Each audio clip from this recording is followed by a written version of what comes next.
انا عمري ما انسى اول مره طلعت هوا فيها كابتن سيف زاهر كلمني في التليفون، وانا بالنسبه لي يا لهوي سيف زاهر بيكلمني في التليفون ليه.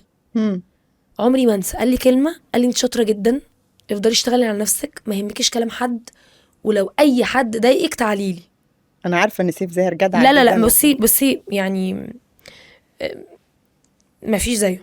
لا سيف كمان بيساعد كل المواهب الشابه لما بيبقى الصغيره، عارف كله بالظبط، طول ما هو عارف ان اللي قدامه ده ما شخص هو نظيف شاطر. وشخص كويس وشخص شاطر وعايز يشتغل بس فبيبقى سبورتيف قوي. المكالمه دي مثلا من الحاجات اللي خلتني ان انا مثلا كنت راجعه من ماتش متبهدله وحاسه ان انا تايهه، فمكالمه بصي بسيطه قد ايه خلتني عندي انرجي ان لا انا I will never let him down، عمري ما هغزله، ان هو كان حاطط فيا امل ان انا شاطره وان انا هبقى وهضيع كلامه. لا فاهمه قصدي؟ فاهمه. فبتبقى تحيه كبيره لكابتن سيف زاهر. وعارف